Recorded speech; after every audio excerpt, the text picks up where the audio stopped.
Welcome to Random Candace Thoughts. I am Candace, your favorite mom, Nana, and overthinker extraordinaire who didn't even know they had ADHD until way later in life. I just thought I was lazy or inconsistent or too easily distracted, juggling like a bunch of ideas, parenting, and still somehow waking up at 3 o'clock in the morning with a brilliant idea. And I was in the military when I found out, much older, late 20s, early 30s, I believe. So, this episode is all about being a multi passionate creator. And it's not me preaching to you with some 5-step fix. No, I'm standing right beside you, like, hey, friend, same. So, what the heck is multi passionate, anyways? Well, it just means that you have genuine interest in more than one thing and not just like casually. You light up about a lot of different things, topics, hobbies, careers, ideas. You just want to stay engaged. You want variety. And that's not a flaw, it's a creative trait. But sometimes it's a bad rap because society loves people who stay in one lane. Meanwhile, multi passionate folks are over here switching lanes, building new roads, and asking, do we even need these lanes? My car should be flying by now. You might be a multi passionate person if you start 5 projects and only finish 3, because you'll circle back to those other 2 later. That's our entire house, by the way. Maybe you get bored with stuff when you're learning and you realize that you've kind of checked that block and that learning curve kind of flattens. Maybe you've had multiple careers or creative pursuits at once. Maybe you're still working a full time job and trying to be a content creator. Maybe you're incredibly good at adapting, problem solving, creating and generating ideas, multi passionate. I knew I was multi passionate when I felt boxed in by the idea of niching down. I was big when I first started in this space a couple years ago. Niche down, niche down, niche down. If you're talking to everyone, you're talking to no one. And then other people will say, you're not the niche. I see that as well. Niche down, niche down. That one really stifled my creativity when I was told that. Niche down, niche down. I didn't want to be just one thing when I was growing up. I wanted to be famous. I wanted to be a writer. I wanted to be a coach and a DJ. And I wanted to be in the circus. And I wanted to garden. And I realized that I could do all those things. That's multi passionate. If you are multi passionate, you're not broken and you don't need to just pick one thing to be good at it. You're just multi passionate in a world that keeps trying to niche you down to nothing. So, if you're an ADHD creative or an idea hopper, if you like to start projects at midnight and then you're bored by one, you ever been told to just pick one thing, or you're feeling guilty because you want to pivot again, this is your permission slip to stop shaming yourself for being multi passionate. Your big, beautiful brain is not the problem. Trust me. But let's talk about what might be keeping you stuck. It's not always that you can't focus, it's not always the answer. Sometimes you just have these things going on. Number one, the myth of being too much. Everybody says pick a lane, but what if you're the whole highway?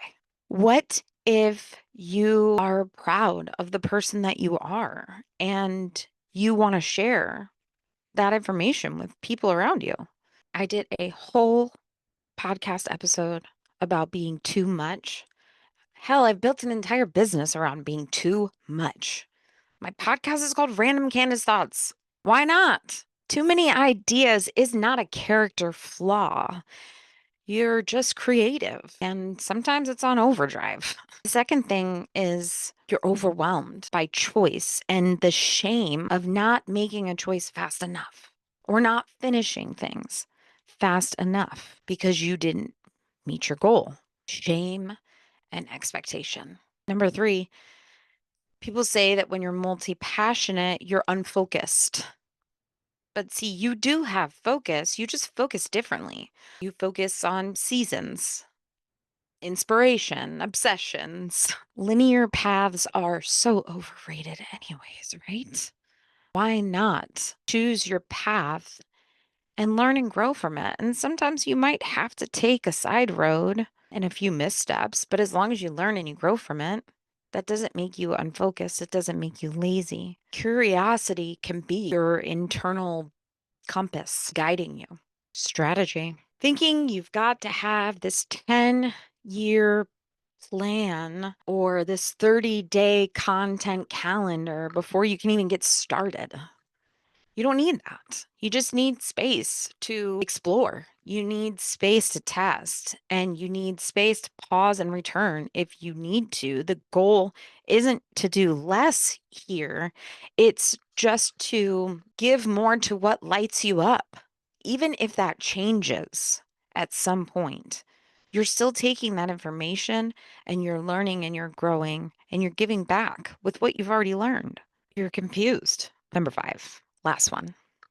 You're confused. You're confused. You don't understand how you're going to create content or build this business empire that allows for you to pivot without losing yourself, without losing your audience. You can do all of these things and embrace your multi passionate self. So you have ADHD, maybe you're a content creator, maybe you're just a mom that's listening, and some of these things might help you. But how do you make content when your brain has 42 tabs open and three of them have music playing in the background? Here's a couple tips. Create in batches. Don't force a daily schedule. Batch your content, meaning when you're in a flow, just write it, right? You record 5 videos, you write 6 captions, and you save one for every day.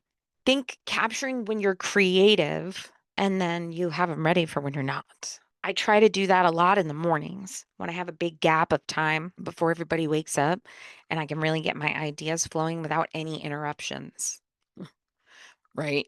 Without any interruptions. That's the key. So this morning, I think I drafted 8 videos for TikTok just because I was in this creative flow and I didn't want to stop it. So created in batches. And then I saved them, which is hard for me to do as well. Sometimes I want to post them all, but you got to save them. Save them, schedule them out if you want to, or just schedule them out and post them yourself. But don't force a daily schedule on yourself. Just let it ride. Digital brain dumps. Okay. And hear me out. I'm not just talking like a pre digital brain dump, I'm talking about a post as well. Okay. Pre digital brain dump, you're writing a voice message to yourself. I sometimes will send text messages to Charlie to remember things. Just get the idea out of your brain before it's swallowed up by another one. I've got books everywhere. I write on with Expo markers on my mirrors when I get ideas. Just don't let your brain swallow it up. And then the post, digital brain dumps every single day. I write in my calendar when I've accomplished things, even if they're small things. Submitted missing mail. That's what I did. Part of what I did that day because it took me so long because there was a package that was lost and it took forever. So I was like, you know what? I'm going to write this down because that took up a chunk of my time today. And I don't want to feel like I didn't accomplish anything. I have to check things off. I like checking things off. So that's what I do. I do a post and a pre, or a pre and a post brain dump.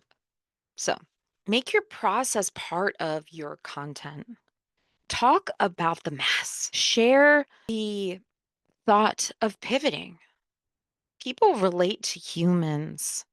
And that's what we're doing here. We're trying to make social media human again. You don't want your highlight reels all the time. They want to see that you're real. That was when my content started to change, when I just became myself again and started showing who I truly was. And templates and systems that you set up for yourself, they're not cheating. You could have the same video once a week that says 3 things I wish I knew about blah. Once a week, you're just going to do a 3 things I wish I knew. Once a week, you're going to do what I'd do if I started over because it's likely that it would be different every week. You could give new information every week. Use repeatable formats like that. And instead of pressuring yourself to film every Tuesday, throw a folder in your phone called Real Ideas or Remakes. Charlie and I have a folder that says Remake Ideas and just dump them in there when you feel the spark. And then when you're batch creating, you can pull those up and remake them. ADHD thrives in freedom. Let it thrive. Let it thrive. Don't be so structured and rigid with your creativity. It's not fair. Another thing that I do is I set stuff out where I can see it, right? If I've got a film, I'll leave my tripod out. Like I said, I write things down on my mirror with an expo marker and whiteboards everywhere. I got sticky notes. I've got sticky notes everywhere. I've got notebooks. Just write it down, get it out of your head. Use those visual cues and celebrate when you finish things. Celebrate when you finish things. That post brain dump that I try and do every day, where I write things down on my calendar that I completed, that dopamine hit is real. That dopamine hit is real. Celebrate the completion, right? Don't celebrate perfection. Let good enough be great. That's all you need. Just give yourself permission to not be put inside of a box. I remember when I lost over 100 followers back in January of this year when I posted about my grandson Oliver's passing. 100 people decided that they didn't want to follow me anymore because of that. Now, I understand that there are various reasons. Somebody could have been triggered by that. And I understand maybe they'll come back. But it was eye-opening to me because sharing your grief is hard. Sharing your grief with the world is hard. But the way that it has connected with people since then, the way that our Oliver's Light segment that is dedicated to Ollie is how I stay connected to him. That's how I remember him. And this has introduced me to so many people that are going through the same thing, that are feeling some sort of grief. And it's not that you're sharing your grief for attention, you're sharing so that it connects with people. You're sharing so that that mom or dad or grandma or whatever doesn't feel alone in that grief and that they understand that it's okay to talk about it. Grief makes room for reinvention and starting over. You don't have to shrink yourself to make anybody else comfortable, right? They could just unfollow. Being multi passionate is not a character flaw.